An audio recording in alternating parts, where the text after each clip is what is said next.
I kind of stopped fishing tournaments, I don't know, maybe 5 years ago, just because I just, sometimes, you know, I'll spend the day going out and try to catch 2 big bites, you know, be a hero or be a zero. And, you know, it's tough being a zero 2 or 3 times in a row. You know, you got to get some confidence. So I kind of switched over to just having fun, because I have a son who's like 21 now, and, you know, he started fishing tournaments with me, and I kind of took the competitive edge away when he started fishing. Let's just go out and have fun, and if it happens, it happens. We put ourselves in the predicament that it might happen, but we didn't emphasize it so much. So we're just going to talk about catching fish in general, but locations. So we're going to start off by where. Summertime pattern for me, my normal routine, early morning, and early morning is like daylight. I like early, so I'm not afraid to be out there at 6 or even earlier, but first couple hours I'm fishing a 30-foot bottom. I don't know how many guys are fishing a 30-foot bottom. So I'm fishing drains, so creek drains, obviously south of the lake, south of Brown's Bridge, really the bottom third of the lake. Fishing the first 2 or 3 creeks. Really, I'm just, you know, a lot of you probably haven't seen me on the water. I kind of stay hidden, and that's one of the nicer things. I kind of get in the little pocket coves, and I don't see a whole lot of you. Every once in a while I get a phone call or text. It's like, is that you? They're on the main channel and they see me tucked in the corner or something. But so on the main channel, when you come into, let's say, young deer or wherever it is, you're gonna pull in, you're gonna follow that channel of young deer, and you follow it all the way until basically that deep water just disappears. It'll go all the way to the back, and I'll call it a cul-de-sac. It's basically like you're driving down a long street, you get a turnaround. When that, let's say it goes from 80 feet to 60 feet to 50 feet to 30 feet, and then it kind of just breaks up to like a flat, that little bowl in the middle, that is the drain. So these fish, I know they're living a lot of their time out in 100+ feet of water during the day, but at night, they're feeding on docks, on dock lights. How many guys have gone out at like 5 in the morning with a mixed stick or a bomber and thrown up on a dock light? Or even pitched herring on the dock light. So go to the marinas. Go watch the guys with the big, you know, 40-foot cruisers. They're not striper fishing with lead core. They're fishing right off their dock with, you know, with store-bought bait like you guys. So those fish are coming in to feed at night, so they're shallow. So it's not necessarily marinas, but marinas definitely work. I try to stay out of the marinas as much as I can during the weekends anyway. But that 30-foot bite is kind of crazy. Don't catch a lot of 30+ inch fish there, but you can catch some decent numbers. Great way to start your day off. I put a couple of fish on board and break them skunk and all that kind of stuff. And then the theory is, as the fish kind of, and I don't stop the boat, I don't really stop moving. I'll kind of start there and I'll kind of start coming out of the drain, 30-foot, 40-foot, 50-foot. If there's still a lot of fish behind me, turning around and going back in. I'm trying to kind of work myself ahead of the fish, if it makes sense. So those fish that come in at night, they're going to leave as the sun starts coming up. They're hightailing it. They're going to be a lot faster than my trolling motor can go to get out of there. But my theory is I'm trying to stay a little bit ahead of them. So after about an hour or so, I'm trying to step out to 50 feet of water, 80 feet of water, and so on. And then you'll start finding those bigger fish. For whatever reason, those bigger fish, I'm not saying they don't come in at night, but I think they come in for a meal and leave. They're like, you know, it's like a fast food deal. They're in, they're out. They're not sitting down at a tablecloth restaurant for 2-hour meals. So as you work out to the mouth, you know, I'll spend a lot more time in the mouth than I will in the main channel. Again, I'll use the main channel more for trolling.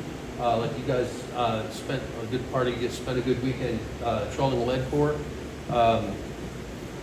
Like a handful of you here, I hate, well, I won't say despise, but I don't care for lead core. It's on my boat. It's ready to go at all times. It's the Hail Mary sometimes for me. I use it two different times. I'll use it when I can't find fish, and there's days where you're just driving and you can't find fish, and I'll just throw the lead out and just troll the channel until I can find something. Or if I'm like, if it's like an hour left in the day and I haven't caught anything, the lead's coming out. So one or two ways. But great fish finding technique while you're just kind of running 3 miles an hour, just going up and down the lake. Put yourself into a predicament. Trolling, again, I don't know if all you guys were trolling the actual channel or were you guys trolling contours off the channel. Anyone want to elaborate? or both? I was just leaving side to side level. All right, so that's the answer right there. So I never put myself in like, you know, depending on what graph you have, like the white water or the blue water, or whatever it is, the deep channel. I don't stay straight line in that channel. I'm literally doing zigzags across it, or just like, you know, angles, like, you know, 30-degree angles back and forth. I don't even know. Because the theory is, some days they're out in that open water, and some days, a lot of days, they ride that last contour line.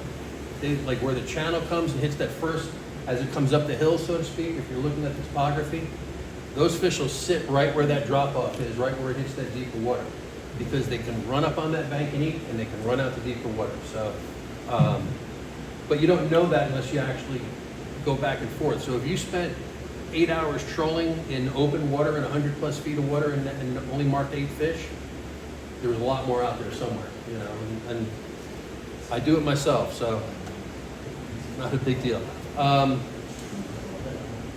DO reports, you guys all follow the DO reports? Not Dissolved enough. Oxygen? Okay.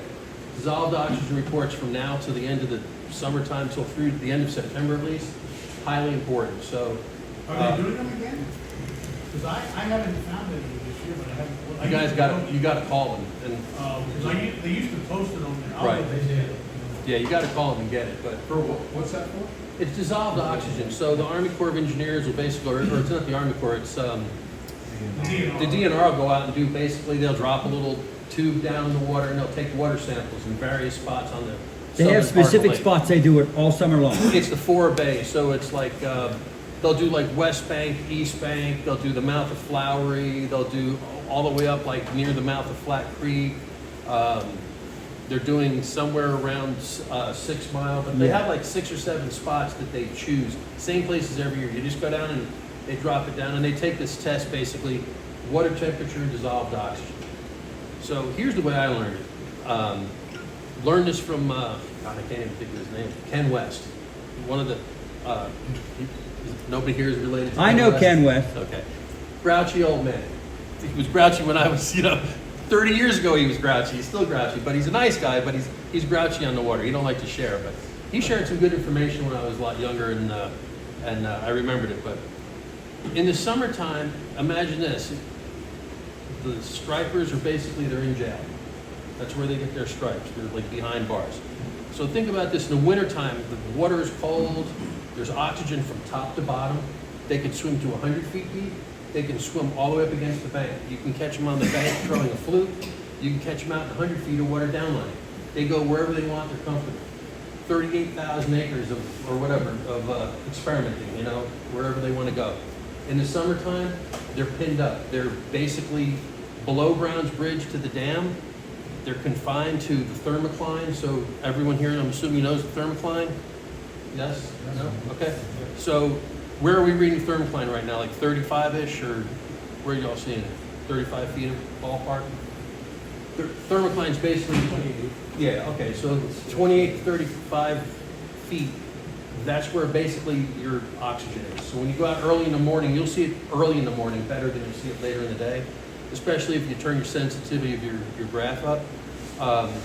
You're going to see a lot of bait in there, like a lot of scatter, like a lot of clutter and stuff like that. That's letting you know where the thermocline is. That's their happy spot. If you could take the thermocline, and they like 62 degrees, for whatever reason, that's the magic number. Now stripers can go down to like 38 degrees, like, I've seen, we used to break ice sometimes to catch them in the back of coves in the winter years ago and stuff. They're not afraid of cold water, they just get lethargic, but 62 degrees is like a happy spot for them. So if you can find where the temperature hits that dissolved oxygen, that's money right there. That's like a honey hole. So they used to throw out these reports. So, and I'm not saying you got to go to that specific spot. You just kind of have to follow what looks like this in this area. Look at the contour, look where you are, and look at your graph, and try to find a similar spot. Because one thing I don't do anymore is I don't chase boats, and I try not to fish in flotillas. I do from time to time because you have to, because again, when you're zeroing, all right, I'll get the last boat in and see if I can get lucky. But here's the theory on the flotilla. You got this room of 30 guys, and the guy in the middle of the room is catching fish. And we know that because everybody's surrounded, right? Okay, so here's what happens. The guy's gonna continuously catch fish as long as he does everything right. He's continuously changing his baits often, keeping fresh bait, like Tom said. If he's keeping rods in the water and keeping bending rods and he's doing it right, those fish are gonna hunker down on his boat. Maybe the boat around him, 1 or 2 boats might catch fish, but the guy 50 feet that way, you're never gonna see a fish. You might as well not even be a part of it. What you might wanna do is kind of go, what I would do is go north or south of him, or east or west of him. You know, because those fish are gonna break up and they're gonna form somewhere else. So you might have 15 minutes of downtime and just roll the dice, go, and again, if you're talking about channel fish, you're either gonna go, like I said, you know, go 100 yards north of them, go 100 yards south of them, and just hunker down. And you'll start seeing singles, and then all of a sudden that school might just show up, might be your time, so. Any questions? You can fire up questions at any time. That's locations for the most part, but What was the name of that report? it's a not dissolved auction. It's not us, I just. It's not a, They- yeah, they someone needs to call the DNR and ask for it, because they do it, it's just they're bad about posting it sometimes.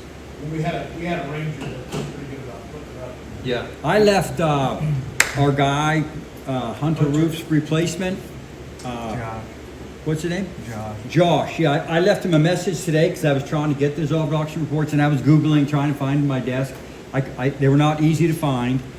And I asked Jack Becker, who does a lot of work with the DNR. Anyhow, I'll get some of those, and we'll try to share them on our website. I'll give them to Keith, and Keith will post them, because it's really important, July, August, September.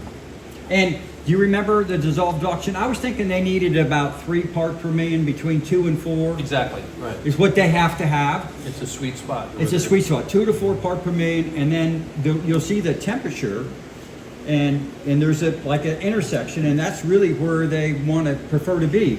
The way it was described to me like 20 years ago is this. Imagine the room that we're in. The floor is basically the bottom of the seat for where the good oxygen is. The ceiling is where the good oxygen is. The temperature is right in this room. If you go below the floor into the basement, let's say, the water gets colder. Not that they can't handle it, but it'll slow them down. It slows their metabolism down, and they're not breathing well. So just think, if you're an asthma person, do you want to sit in an area where you're not breathing well, or do you want to be where you can breathe well? So the idea is they're not happy. They're like kind of miserable. So they're trapped in this little area that's confined by maybe 10 feet and maybe a couple of miles long instead of roaming all lake. The good news for striper fishermen is they're concentrated, so you can find them. It's not like the winter where they could be anywhere. You know, it's anybody's guess is best. But and again, it's not that you can't catch them on the bottom. You definitely catch them on the bottom. But school fish, you know, when you're marking spaghetti at 30 and 40 feet, they're school fish. I'm not saying a big one's not in there. They're going to come up and eat. But I will say this, and I'm going to hit on a bunch of stuff I already heard in here. But when those fish are schooling, you know, they're feeding on whatever it is. It's threadfin or herring. It's the younger guys. It's the 22-inch fish, the 26-inch fish. They're in there barraging through this bait like a blitz, and they're just chomping. And there's bait just falling down. Well, where are the big fish? Okay? Underneath them. Okay. So, much like myself, I didn't get like this size from running a marathon, okay? I'm gonna eat a big meal, okay? I'm gonna throw myself into the analogy. You're laying on the bottom is what you're saying. I'm laying on the bottom and like, man, look at this sirloin coming down on the hook. I feel like SpongeBob and Patrick, like, you know. So man, the steak's coming right to me. This is great. You know, I don't have to do shit. Let the youngsters run around like assholes. Okay, so that's basically the routine. So those bigger fish are on the bottom eating. They're feeding. Here's the other thing you need to know. Taking freshwater out of the equation, stripers are saltwater fish. If you go out on the Atlantic Ocean to fish striped bass, you know how they fish for them? They fish for them on the bottom. Predominantly, they are bottom fish. They fish in rocks. They fish in jetties.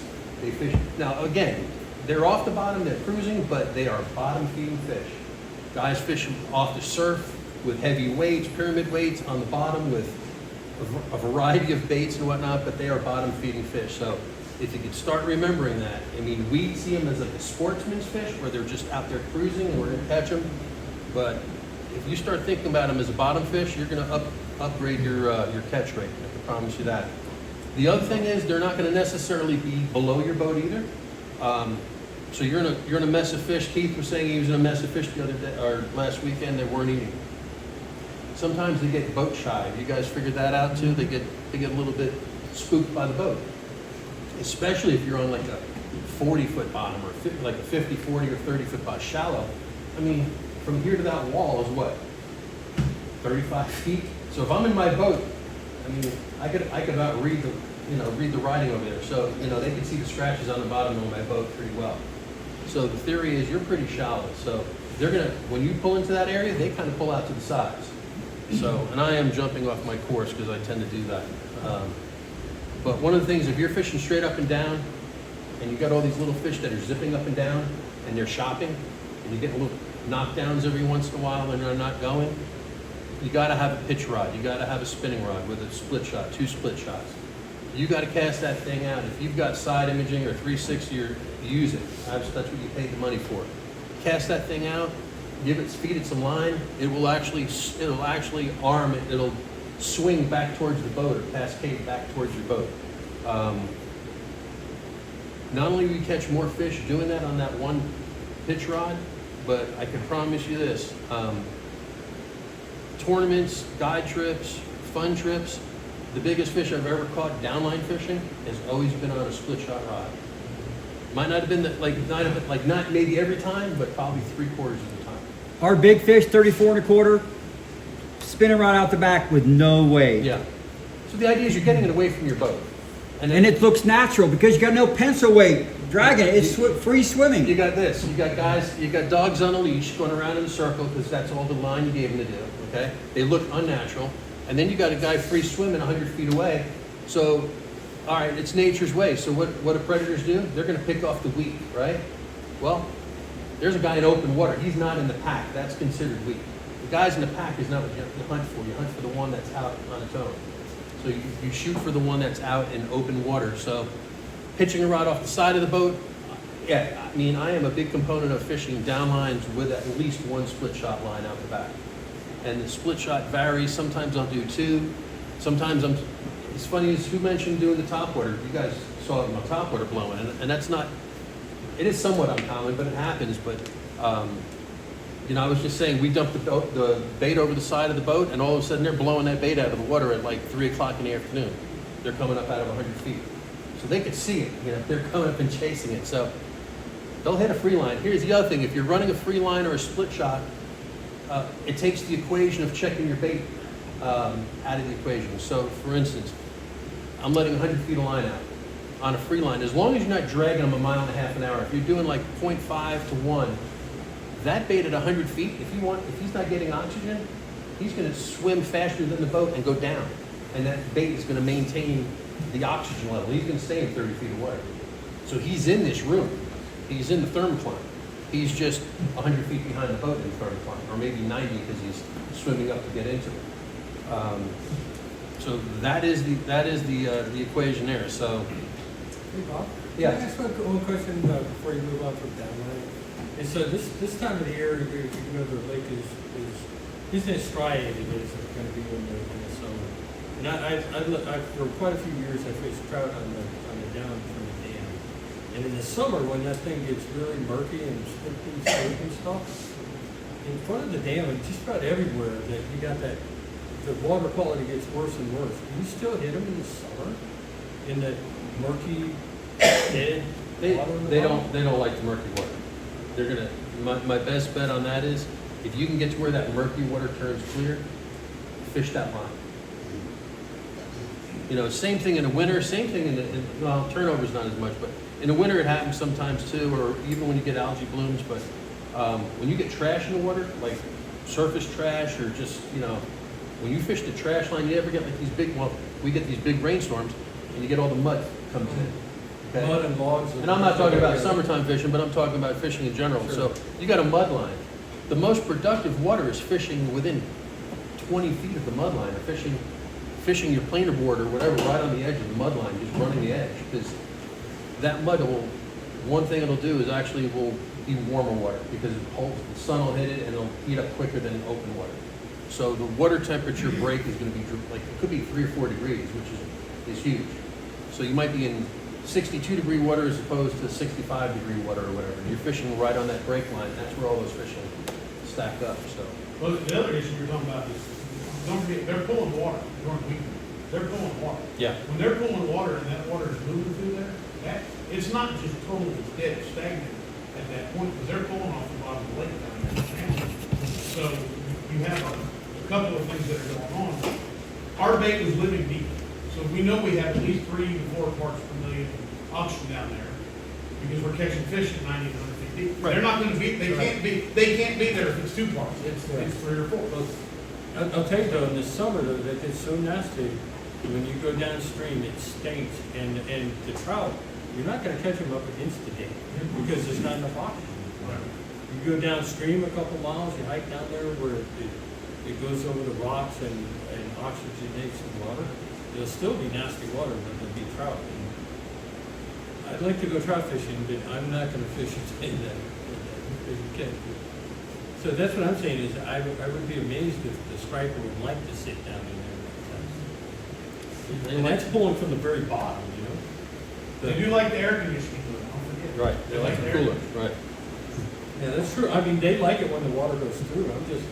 And I'm not trying to do a controversy. That's why I'm asking if people really catch fish in the, when the dead is summer, when it's really nasty. Well, I mean, how many fish, who caught fish 90 feet deep this week? No, I'm saying in the summer, in the middle of summer. I'm It is asking in the middle of because I don't know. Yeah, it is the middle of summer right now. The issue is, they used to come out of that water Yeah. and come up and get bait. Now, something has changed the last couple of years, is we're having to drop baits too. Used to be you could hang a bait at 40 feet of the lid, they'd come up and get it. They were in the air conditioning. What was the analogy you used to talk about? They're in the living room, now they come to the Living room and kitchen, that's Tim Adrian. deal. Thanks. I'm definitely going to try to drop more on the bottom in 100 foot. I just haven't fished Do it over a lot of trees. Bigger pools. Yes. Yeah. What about plantables? Yeah, I'm gonna talk about that in a minute, but absolutely, 100%. And there's, like I said, here's the thing, a lot of guys, we all come from different angles and we learn from different people, and we join clubs. The greatest thing you can do is join a club like this, because it's like it's a book full of knowledge here. And again, different angles. You got guys fishing big baits, guys fishing small baits, guys who troll. So you put the mix together. So when I was coming up doing this stuff, it was kind of like I was the sponge. I listened to everybody and tried to put it all together. Took notes and kind of made up my own mind. And I kind of enjoyed fishing one way more than the other. But I became proficient in all of them just so I can. You spend a lot of money on boat, bait, gas, insurance, all this kind of stuff, maintenance, and equipment, tackle, and the last thing you want to go out is zero. So, and we're going to zero. I don't care how good you are, you're going to zero. If you don't zero, you're doing something wrong, because sometimes you got to just get outside the box and try to find the new $1 million striper out there, so to speak. So. We're going to jump over to electronics real quick. Won't spend a lot of time on it, but obviously there's a lot of good equipment out there. Everybody here, I'm assuming, has side imaging, 360 or something that's seeing out away from the boat. Nobody using flashers. I hate to say it, man. The guys using a flasher might whip your ass, because the one thing a flasher does in summertime, it's straight up and down. So if it's beeping, they're right under you. But one of the big things I've heard over the years is people say this: man, I had spaghetti up under my boat for like 20 minutes and they wouldn't eat. Well, how do you know they were under your boat? You didn't put goggles on and swim, so you're assuming your sonar. Is this on sonar? So on sonar, if you're in 100 feet of water and you got fish under your boat, I mean, they could be 30 feet away from you, 50 feet away from you, because of the angle, your cone angle. So now if you got side imaging, it's a big deal. Because like I'll fish with my son and I'll be like, hey man, we're marking them, and then I'm looking at the side, I'm like, man, they're on the right side. He'll reel in the pitching rod and he'll cast it out as far as he can on the right. And he'll just literally put it in the rod holder and not close the spool, let it dump line. And then he'll let it go for like 10 or 20 feet, close the bail, and let it swing its way back to the boat, like I was saying before. Great technique. And then when he hooks a fish, it's somewhere between there and here, or there and here. And then what happens is when he's on that fish, and he's got it about halfway to the boat, guess who comes in? The whole rest of the school shows up. And now they're looking at, 4 dangling bait. Down rods start going, you're doubled up, tripled up. So it doesn't happen every day, but those are the days you want to come here and talk about in the club, right? All right. Again, if you're looking at fish under the boat, run a split screen. If you've got 2 fish finders, run 2 fish finders and different screens, but should at least have a down imaging and a sonar. And the sonar is huge because some people have gotten to the point, well, I don't need sonar because I got side imaging and down imaging. But the sonar shows movement. The others don't show movement very well. The other ones are rifle shots. Sonar is a broadband range, so it'll show fish swimming the whole way. So I know you've all seen this. You got a down line at 50 feet, you're at 100 feet of water, and you see what I call like the Patriot missile coming up. We're in the right place for the Patriot missile. So Patriot missile's coming up. And obviously you'd like to say, oh, you'll see a rod getting nervous, and you're going to call it's on the front left, and sometimes it goes, and sometimes they turn and they don't go. But the idea is you're not seeing that on your down imaging, and you're not seeing that on your side imaging. So when you got a moving fish, it's a big deal. It's like, that's the game. You're here to play a game, and the ball is in court, so to speak, when that fish is on the move, because you got a chance. Whether you catch or not is a different story, but at least you're in the game. Tom mentioned it earlier, but I'm going to repeat it because it's worthwhile repeating.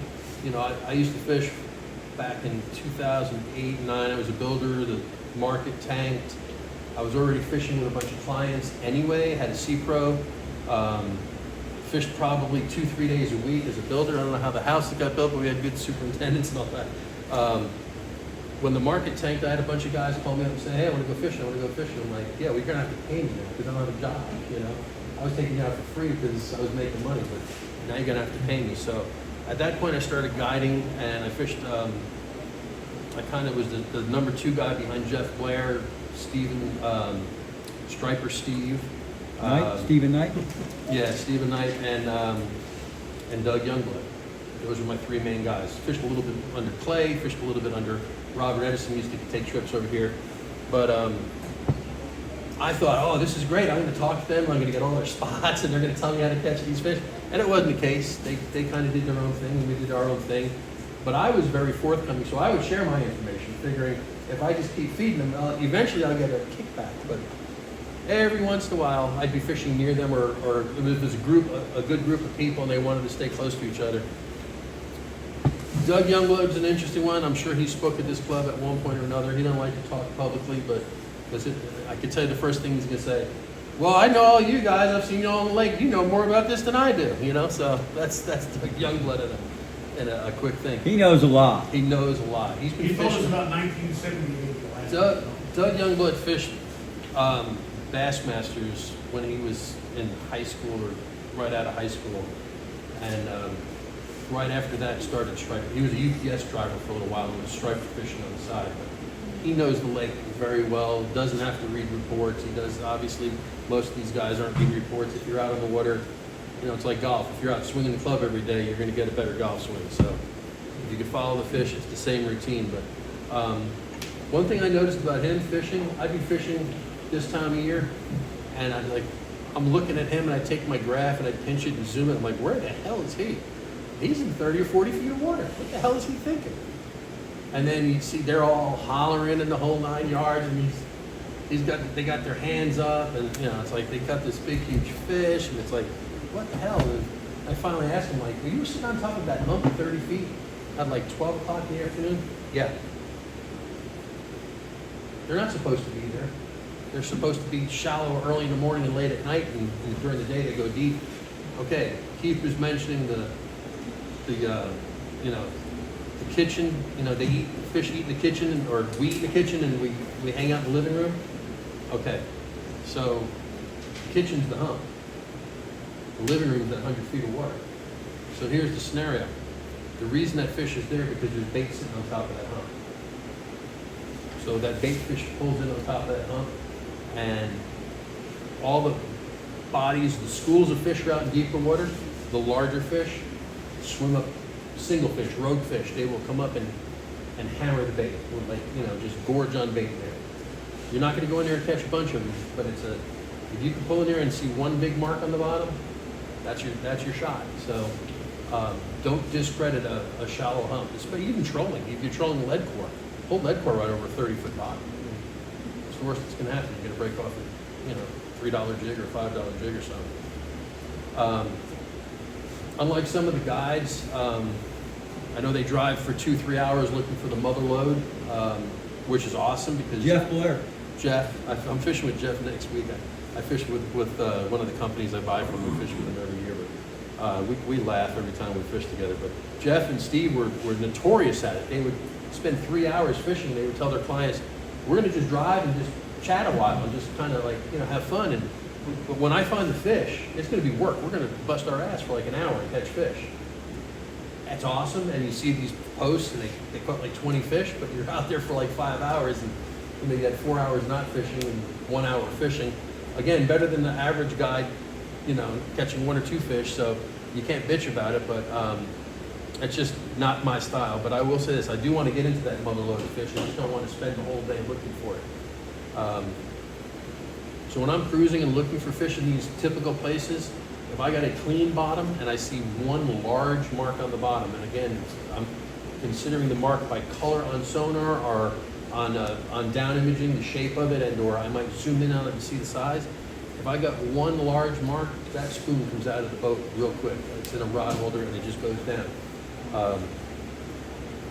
That fish will hit that spoon or hit a really big bait like that. One fish. The weird thing is, how many times have y'all focused on one fish or 2 fish or 3 fish and caught one, and then all of a sudden the bottom, it just turns up like turmoil. They just come out of the bottom like they're just laying in the mud. You didn't see them on the graph. They're just laying down in the mud. They're just chillaxing down there. It's summertime. The mud's cool. They're just hanging out down there. They're not breathing well. Shitty air quality. There's no oxygen down there. So they're just basically hanging out like comatose down there, and then one fish gets fired up and eats, and then they all just come out like hornets out of a nest, just flying up. So keep that in mind. Sometimes you just drove over the school, you don't know they're there, so you got to pay attention, especially on the bottom. If you can tune in a white line and all that, the down imaging will give it up. I mean, if they're there, the down imaging will generally find them. But again, the one thing about down imaging is, again, it's a rifle shot. So if a school of fish is in the size of this room and I shoot a rifle and hit the knot in this floor, I might have missed the 86 fish that are in this room. Just saying. Sonar's not going to miss them. You'll see them on sonar if they start moving. So, the other thing is, I'm going to switch gears because on tournament kind of stuff, somebody was mentioning earlier about bait size. Keith, what size baits do I fish? I will fish a medium shiner, a large shiner, a small herring, a large herring, and I'll fish up to like the summertime, I'll fish up to like a 12-inch gizzard shad if I'm tournament fishing. Okay. I have one specific rod or 2 specific rods that are geared up with like a 5/0 hook or whatever it is. Again, and I'll talk about lines in a minute, but I'm using a lot heavier line for that gizzard rod or the large bait rod. If I'm seeing 1 or 2 marks on the bottom, I'm dropping that thing down with lead, hitting it the bottom, 2 turns, put it in the rod holder, and just let it be. And again, it's the same as that fish on the hump. You got a large bait down there, and you got a big 15, 20 pound or better fish down there, you're gonna hit that bait.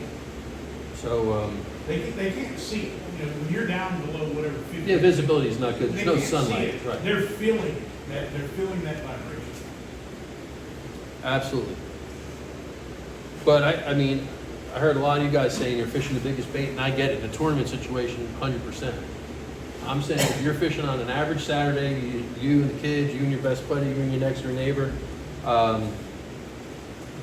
switch it up. Because here's the thing, we all know the same thing. Well, I got to use this kind of rod, this kind of reel, this kind of line, this kind of weight. I got to use this kind of hook, and I got to go buy herring. That's how I catch stripers. Who made the rule? There's a lot of ways to catch them. The bait shop. Sure, because that's what they're selling, make money on, of course. But, we used to fish in the Oakland Club years ago. We had, what's the guy? Majayer? Yeah, Joe. Joe Bob. XPE on Facebook. You guys see him. Shiners. Huh? Shiners. It's Joe XPE. Those guys fish shiners year round and about put an ass whipping on you and me both, right? They did. Yeah. I was like, son of a gun, how are they beating my ass on the shiners all the time, you know?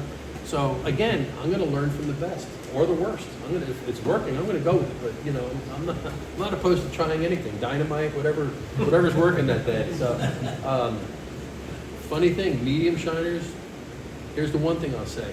We're talking about bait. All right, so I'm gonna get into the bait next, I guess. Bait care. The most important thing you can do is except the lead core guys. If you're fishing bait, okay, I'll go back to years ago, this very club, when it first existed in year 2000, Rick Cleveland was the president. It might have been the second year or something like that. Rick Cleveland was the president. Oxygen systems were not yet available, open on the market. Rick Cleveland, president of the Striper Club, owned a medical gas company. He delivered oxygen to hospitals all around Atlanta. So he had I don't remember what kind of boat he had at the time. It was a pretty nice boat. But all I know is I go out in his boat and we're downline fishing. And his water was just as clear as could be. You didn't hear any noise. You didn't hear a pump running. I was like, what is this? And I see this little fuzz coming off the bottom. And he had it circulated. And I said, Rick, what's this? What kind of bubbler are you using? What kind of aerator are you using? Because back then we just used double bubbles or whatever they had at the time, yeah? You know, plug it into your cigarette lighter or whatever it was. And the funny thing was, he was like, shh, you can't go telling people. You can't go telling people. Well, he says, I'm really crazy about my bait, you know.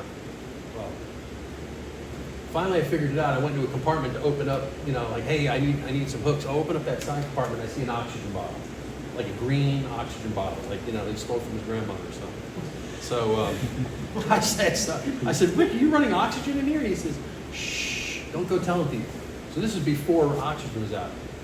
That guy could sit in the middle of the lake in a flotilla and just pull right in the middle, like, you know, like he had the red card, and just pull right up and just drop baits and just outfish everybody in this room. His bait was so spectacular. And as silly as it sounds, it is a big deal. It is a really big deal. So I've learned the hard way, like probably a lot of you. I've killed bait more times than I care to remember in my life, where I showed up to a fishing hole and they opened up the tank and they're all dead or something. Like, oh my God, like, there goes my day. I guess I'm trolling. So I've done it every which way, but oxygen is an absolute must. If you're pulling into a bait shop and getting their water, and that's great, but by the time it's 12 o'clock in the afternoon, that water is probably 5 degrees warmer. Don't care what kind of bait tank you have, it's not insulated that good, okay? So bring ice with you. Tom mentioned that. I bring at least a couple of bags of ice. Every hour, I'm adding like a half a bag of ice. I want those baits ice cold, okay? You have a target temp, you have a thermometer? I do have a thermometer in there, and I have, like, I used to keep a floating one, but I just got the temperature. But I'm trying to keep that bait like around 58 to 62 degrees. Two things, the water that we're fishing that bait in is also in that same temperature. So they got to go through like the gauntlet from like whatever it is, 87 or 90 degrees down to 60 degrees. So the idea is you want to get your bait down in the water as fast as possible. You don't want to sit there like 1 foot, 2 foot, 3 foot. You want a line counter and a heavy weight to zing it 30 feet down or 50 feet down like that. Get him out of that that hot temperature into that colder water. The second thing is it's hugely important because, okay, so the bait actually will be more subdued and they'll be less stressed if it's colder because it knocks their metabolism down, okay? Real simple stuff. If they're less stressed, there's no funk in the tank, they're not losing scales. You know, when you got one herring that goes black in the back, they all go black in the back. So, you know, if you're not opening your bait tank every 15 or so minutes looking at them, that's a misjustice. You need to be identifying the bad bait in there, if there is a bad bait, and scoop him out and toss him because he will infect, he will kill your tank with ammonia, and, you know. Cold water holds more oxygen. Absolutely, and if you're running oxygen and you're putting ice in it, you're in a good way, without a I doubt. start out, before I pull out of the parking lot of the bait shop, put 10 pounds of ice in my That's right. tank. I have ice in my tank first. Yeah. I ice my tank first, yeah, I put ice in it. and then I ice it throughout the day. But filtering, got to filter. If you don't have a filter, I'm not saying you can't do it, because I've run multiple tanks I've run like just an open tank without a filter sometimes. And again, if you've got a good mix, if you keep the water really, really cold and you got oxygen, and the bait's good at the store, here's what you don't know. When you go to Hammond's or wherever you're buying bait, you don't know if they just got that bait in last night. You don't know if that guy went down a dirt road and the water's sloshing from side to side and those baits are just slapping each other and they're all beat up like hell, and then they're scooping your bait in the morning and those fish haven't recovered. Obviously, if you had your way, you'd get the bait that's been in the store for 3 or 4 days and is cured or hardened, and they become, really solid and their scales are nice and tight. But I mean, how many times have you guys fished and opened your bait tank and there's scales all over the bottom of the tank? It's going to happen. So you got to be prepared. Rock salt, you got to have rock salt in there. Personally, I do rock salt and I do G-juice, which is like a lot of bass fishermen use it. It's a little blue bottle you can squirt.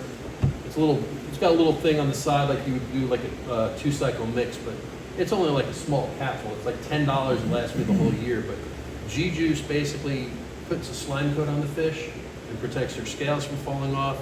It basically kills ammonia.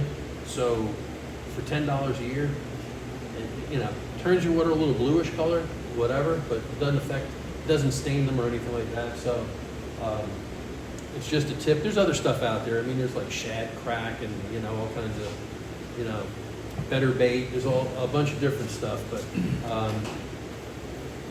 I'm going to throw a couple of tips along the way too. So, all right. So here's the thing: checking your baits often. Tom already mentioned that. I don't know what you guys go out on bait. 3 dozen baits, you're home at like 9 in the morning. 6 dozen baits. I mean, I'm just being realistic. Like, there's a couple. And again, here's the thing: if you guys want to just go out as a weekend angler, hang out and relax with your buddy, play a little music or whatever, and get lucky and catch a stripe or two, I'm all about it. But if you wanted to be serious and catch more, you got to kind of read between the lines. But yeah, all the tricks that you can do throwing in there in the bait tank is going to help you get through it. Checking your bait on a regular basis. You could be fishing in Flowery Branch and drop bait at 50, and after 15 minutes you reel them up and it's like rigor mortis set in. They're stiff. Okay, so now you got to change your bait out like every 10 minutes or quicker until you find them where they're living. But you can go right across the way to 6 Mile and they'll live all day long in that same 50. So every creek's got its own little mix. Okay, so and it's different every day. So it's not like, oh, I'm not going back to that creek because the water sucks. Well, it rained and they're drawing water at the dam, so all that water's changed every day. It's a whole new day. So you got to keep that in mind. You got to experiment, but changing your baits frequently. What I can tell you is if you're not in a tournament situation, and I'll tell you how I like to fish when I'm not in a tournament situation, I'm not fishing 4 rods. I'm fishing maybe, when I'm starting, I might fish 2. I'll fish the front rods, down lines. I'm going to have one sitting in the rod holder, ready to go, ready to deploy. I mean, the weight's in the water, and I just got that hook buried in the cork or in a guide or something. The other station is wherever my transducer is, closest to the transducer, is my power reeling station. There's always going to be a jig or I'm a huge Parker spoon fan. I'd rather do that than do anything that we're talking about here this time of year. Just because it's like running a spoon into a brick wall and it's just exciting as all hell. And they'll knock you to your knees every once in a while. So to me, that's a blast. But I'll do that until I see something happen. There's no sense. Here's the theory. There's a guy we know that'll go out with 2 dozen baits. A lot of guys that'll go out with 2 dozen baits. But Okay, I don't want to say his name. When I went fishing with him one time, we put 4 baits in the water, and I'm reeling them up after 15 minutes, and I'm like, the bait's dead as hell. We're going to change them. I only got 2 dozen. So if you're putting 4 baits in the water, you can only deploy 6 times throughout the whole day. So if you're fishing here, and 15 minutes goes and the bait all die, and then you move 100 yards that way, and you put 4 more in 1 hour, you're out of a dozen. You're 2 hours into it, you're out of bait. you want to in know 2 why he got hours. so good at trolling? How do you know why? Well, again, I'm not knocking it. I'm just saying if that's your speed, don't do 4 baits. There's no loss in you have to do 4, 6, 8 baits or whatever. If you're bait rich, put everything in the water that you can. If you're bait poor, Yeah. You got, you know, I'm going with 8 dozen a trip, yeah. yeah, I mean, I'm doing nothing less than 6 dozen, but I mean, the bottom line is, I'll fish the 2 rods up front, and if I start seeing action, if I start getting fish, like, I'm fishing onesies, twosies, if I get the group under the boat, and I hit one on power reeling, I will literally on that power reel, if I got a good hook set, I'm leaving it in the rod holder, and I'm running to that bait that's not in the water. So that rod is laying in the holder with a hook sitting there, I'm scooping up the bait, getting it on that hook, dropping it in the water, and I'm shooting it down there to wherever they are, 30 feet, 50 feet. I'll engage the rod 3 times out of 5 before I could pick up the rod that's already bent over in the rod holder, try to catch the one that's on the spoon, that rod's down already. Why is it down? Because it's a fresh bait. Why is it down? Because it came out of its little humble environment, this little round bait tank that you got on your boat. It swimming around in ice water and, you know, real mellow, and you just threw his ass in 100-degree water and you sent him to hell down there in a school of stripers. So he's freaking out. The other guys that are down there, the other couple of rods, they're just doing circles. They're the dog on a leash. They're doing a circle, right? They've been down there 10 minutes. They're like, nothing's eating me. I'm cool. Nothing's gonna get me. They're just swimming by me. They're just shopping. They're not eating today, right? But the new guy's coming down there, he's freaking out. His scales are flying off, he's sweating, there's ammonia pissing out of his gills. I mean, he's getting down there, it's ice cold water, hot water, ice cold again, he doesn't know what's happening. Then he's going head first down into all these mouths are coming up and he's like freaking out. That's the guy that gets bit. That's a good analogy. The fresh bait gets hit, man, in the summertime. Always. Dan Duncan, you know Dan Duncan. I fished with Dan Duncan a lot 10, 15, 20 years ago. Dan Duncan, I'd put him up against anybody in this room on downline fishing, and you'd have to work overtime to keep up with him. He's as good as Rick Cleveland was. He's one of the better downline fishermen. As good as He won the good club player. tournaments out of a bass track for years. Yeah. Same thing. His bait was impeccable. I mean, he's very anal fisherman, very organized, which I respect that. I mean, I'm not as organized as he is, but he had a very certain way. You fished with Dan, didn't you, a couple of times? He's a phenomenal fisherman, but I learned a lot from him and how he did stuff. But yeah, definitely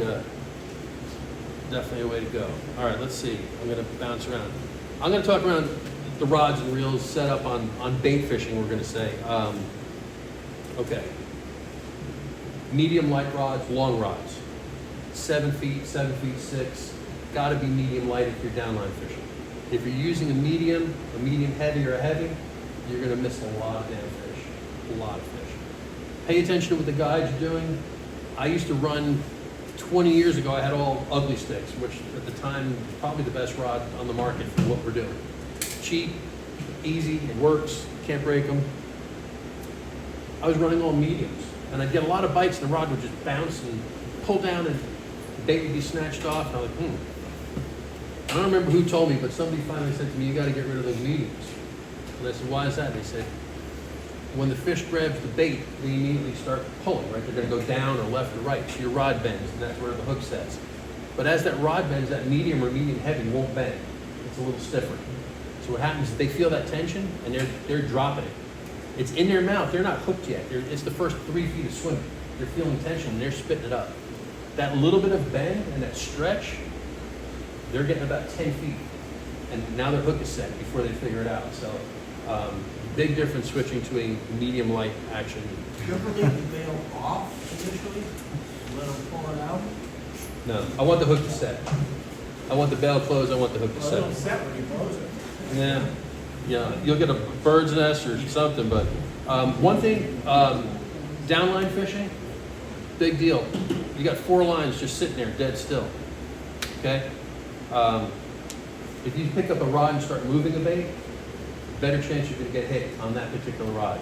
So one of my downlines, again, that I normally keep near a transducer or the back of the boat, is a 3-foot leader. I won't even say what line I normally use, but for I'll use at least 12-pound fluoro. And you're normally using a lot lighter line for straight out summer fishing, just for getting bites. I'm not saying I catch them, I'm just saying I get a lot more bites.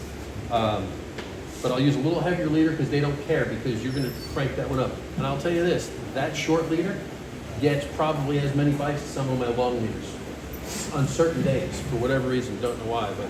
But Moving the bait's a big deal. You see the group coming up. A lot of times if I see 2 or 3 fish coming up, I will identify.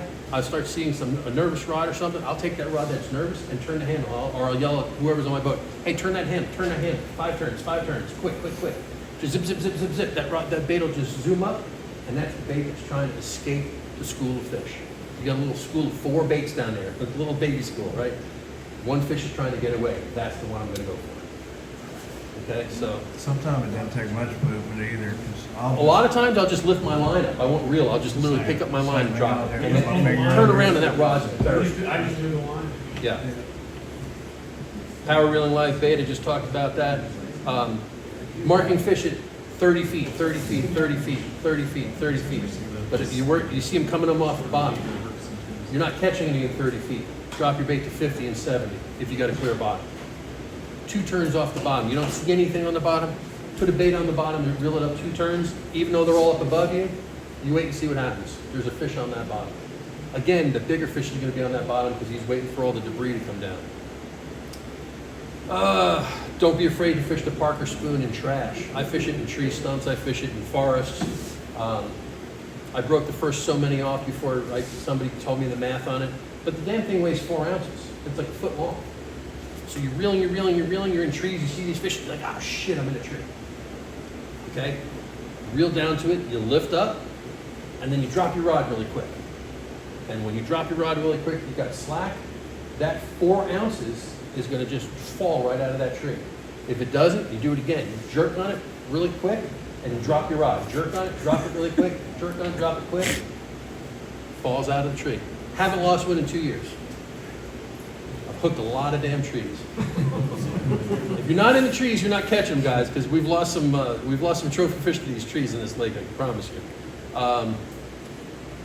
Don't stop reeling on a bite. If you got a downline bows over, and you start reeling on it, you know, like he's gone. You bring it in anyway because you're going to put a fresh bait on it. You're not going to leave a half-ass bait on there. You crank that thing like it owes you money. You just turn that handle because what's going to happen is 1 time out of 10. That fish is still there. He bit, he went down, he felt the tension, and he swam up. Probably not a 30-pounder. It's probably a 24-incher, but who cares? We're out there to have fun. So that guy's swimming up, so you're going to be reeling up like, yeah, I'm going to put a new bait on. Oh, shit, I got another one. You got the same fish. He just caught up to him. Similar story. Watching your rods. You're sitting there, you got 4 downlines up, let's say. And what are we looking for? We're looking for the rod tips to bury into the water, right? You're going to bury into the water. Now you know you got to bite. What happens if this is my rod, right? We're waiting for it to do this. But what happens if my rod does this? He's swimming up. Hey, the guy came out of 100 feet of water. He hit your bait in 30 feet, and he went with it. He just caught up to your leader, which is now loosening up the weight on your rod. That rod, that heavy weight that you're using, right? All of a sudden is coming off of, you know, gravity's pulling it up, and you got to reel like hell. And a lot of times you reel up and you catch them, and you'll see them 10 feet from the boat when you catch up to them. Again, not a big fish, but adds to the basket, so to speak. Let's see. Weight size, 2 ounce, 3 ounce. I mean, if you're not using pencil weights, big mistake. Don't use round egg sinkers. Definitely a pencil weight. don't use round? No. Why's that? Okay. We had about 10 guides years ago do a lot of testing on weights. I'll go ahead and share this with you. So, and I'm going to use Striper Steve's technology because if anybody thinks like a fish, he does. If you are in 100 feet of water, okay, and these guys can see pretty good, and we're saying it's crystal clear and linear, and they see your boat, they see baits up under the boat, they're going to ambush those baits because they see them under the boat. When you're swimming up, all right, all the guys on this side of the room, this is what you're looking at. That's a pencil weight. Guys, that's a pencil weight. Right? That's a pencil weight. That's an egg sinker. Gotcha? It's displacing 3 or 4 more mass or more width or more of a shadow. So Not it's very more, stealthy. Right. More likely to spook. What I don't like about pencil weights is they tend to drift back really bad. Like when you're pulling them, get a bigger pencil weight. They're not afraid of longer because they don't see the length of it. They only see that. Basically, it's like the tip of your pinky is what they're seeing. The other study we did was we ran pencil weights. Mac Farr swore to God that the weights, he would leave them out in his backyard in the sun, and let the sun beat on them for 3 weeks. And they've got gray and because you didn't want to shine on them, you wanted them to kind of go away, like camouflage. Well, I got the bright idea, I started painting my weights. You know, fish don't see red, so I'm going to paint them red. Well, I'm going to try them black. I'm going to do them in camo color. So I started doing all this stuff. The guy that's no longer with us, but Dale Sheets, he, a couple of years, well, more than a couple of years ago, we met at the boat ramp, and I'm sitting there looking at his boat, and I said, dude, I got to ask you a question. Did you just pour those weights this morning in your damn garage? And he says, no, I've had those weights. I said, I've never seen a downline weight as shiny as your weights. When he's fishing or not fishing, he's at the boat ramp waiting on his customers, he's got his like old Henry out, and he's sitting there scraping the damn edges off. He's scraping all the dirt and grime off. He wants it shiny. Okay, here's the other theory. You got 4 baits in the water. At 30 feet, let's say, there's still sunlight. So they're seeing that shine. You ever see the bait going down in the water with that little iridescent rainbow glow and all that? Well, at 30 feet, now they're swimming up. Now they see 8 baits. They're seeing a long, guess what the pencil weight now looks like? It looks like a herring. It doesn't look like a Super Ball. You know what I mean? It looks like a herring. Okay? So now you're looking at 8 baits instead of 4. So now all of a sudden they're a little bit more excited. So that was the theory behind it. It sounded really good. I bought into it. So I started scraping my weights. And there are times where a painted weight would work, but we did a bunch of studies. We were counting them. We ran reports on it, and that scrape weight works better than a flat weight in a sunny, non-cloudy day all day long. All right, last one or two. I know I'm keeping you guys. Fishing in trees. Yes, somebody was talking about fishing in trees. Obviously, you got down imaging, side imaging. You're looking at the Christmas lights in the trees. There they are. You get on top of these fish. You can't get bait near them. Okay? Here we are, guys. We are the trees. There's 35 trees in this room. Okay? And I'm sitting right up above you trying to drop a bait, and it's hooking that guy in the shoulder every 2 minutes. Cutting the line, retying. Not getting any bites. Or maybe I get a bite and it runs me back into the damn trees. But that room over there, there's no trees. There's no people there. There's no trees. So Doug Youngblood could never figure it out. Finally figured it out when I started going over it. I literally pulled my marker, cheating, and GPS where he was sitting. And when he'd leave, I'd pull back right on that GPS. He was fishing a clearing in the trees. So understand when you drive around Georgia tomorrow and you start looking at woods, you'll see a clearing in the woods. There might be a pasture out there. There might be a small little clearing, a little food plot or something, okay? When you're in your boat, start circling around that spot. Mark that spot. They're where the fish are, of course. But start driving around in a circle, a big circle, and find a spot. It doesn't have to be a big spot. It could be the size of half of this room. It could be the size of your boat, for that matter. Now understand this. We're all sitting here at eye level, right? If I'm over there and I drop a bait that's like, let's say, the size of that, we're going to see it through the trees. The trees are not so thick because there's no leaves on them, so you can see through them. So guess what happens to the fish? They swim out of the trees horizontally to your bait over there in open water. You got a better chance of reeling them up in that open area and bringing them up than you do in the middle of that forest. They're gonna burn you around that tree, and you're gonna swear it was 35 pounds. It might have been 8 pounds, but we'll all go with 35 pounds. So. Let's see. I think I'm about good. I've got most of it. I'll let it go here. Hey, Bob, thank you very much. Yeah, man.